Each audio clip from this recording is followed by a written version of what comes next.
bàbá wa ọlọ́lá jùlọ Ṣèyí Mákindé, bàbá dáadáa, bàbá tó gbọ́ ọ̀rọ̀ tí gbogbo àwọn ọmọ Yorùbá sọ nípa ọ̀rọ̀ Sharia court tí wọ́n fẹ́ dálẹ̀ sílùú Ọ̀yọ́.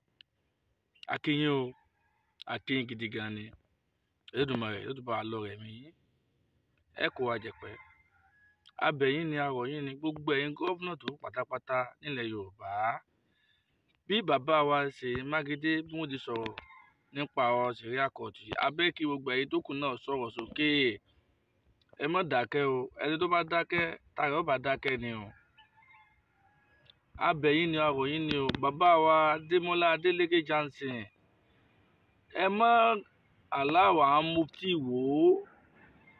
mufti Ìwó àti Rashidi Amugbo, ẹ má aláwọ̀ láti dá Sharia court sílẹ̀ lọ́sùn o. Àwọn ọmọ Ọ̀ṣun ń pariwo àwọn ò fẹ́ irú nǹkan báyẹn o. Ọ̀ṣun state kìí ṣe ìlú Islam o. Ọ̀ṣun state gbogbo ara mọ̀ pé Ọ̀ṣun Òṣogbo wà ńbẹ̀ o, kìí ṣe ìlú ẹ̀sìn Islam o.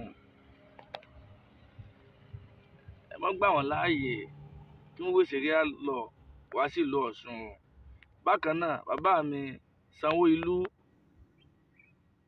Sanwó-Olú of Lagos State, ẹ má gbà wọ́n láàyè, ẹ sọ̀rọ̀ sókè lórí ìfàkọ̀jayé tí wọ́n lọ́kùnrin dá Sharia law sí. Ẹ sọ̀rọ̀ nípa ẹ o, ẹ má dákẹ́ o.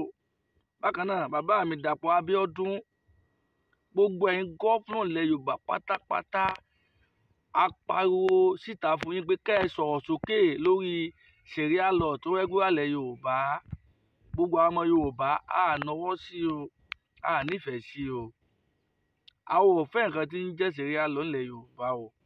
Tó yà fẹ́ ìwà tí wọ́n fún àwọn Haúsá tó ń gbalẹ̀ wọn.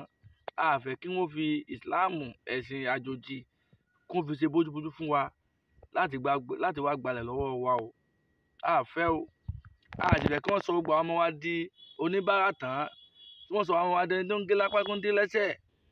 Gbogbo àwọn Haúsá tẹ̀lé kí wọ́n gé lápá tó ń gé lẹ́sẹ̀ tó ń fọ́ lójú yẹn, kí wọ́n lásìtẹ̀ǹtì o. Òfin Sharia law ni wọ́n lò lé wọn lórí o, tí wọ́n fi gé lápá tó ń fi gé lẹ́sẹ̀ tó ń fọ́ lójú o. Sọ wá dá ká gbàgbọ́n kan bá láì ilẹ̀ Yorùbá kí wọ́n bẹ̀rẹ̀ sí ń gé àwọn ọmọ tàwa náà lápá, kí wọ́n gé àwọn ọmọ tàwa náà lẹ́sẹ̀. Tó dáa, òun là fi ń pa owó síta nísìnyí pé ẹ sọ̀rọ̀ sókè, gbogbo ẹ̀yin gọ́fúnà sí wa, ẹ má dákẹ́, ẹ má gba àwọn pípù láàyè o. Ẹ má gba àwọn pípù láàyè o. Ọgbọ́n àti gbalẹ̀ ni o. Elégbé ń polówó ẹ̀sìn kankan o. Ọgbọ́n àti gbalẹ̀ lọ́wọ́ wa, eré yẹn ni wọ́n ń sá o. Sáwọn nìkan wọ́n nẹ́sìn ni. Sáwọn nìkan ni wọ́n ń ṣe ẹ̀sìn ni. Nígbà táwọn bá lọ́pọ̀ àwọn fẹ́ gbé Sharia court wá ilẹ̀ Yorùbá, báwo làwọn Kírísítẹ̀nì náà? Báwo làwọn oníṣẹ̀ṣe? Kí ló dé? Sáwọn nìkan ni.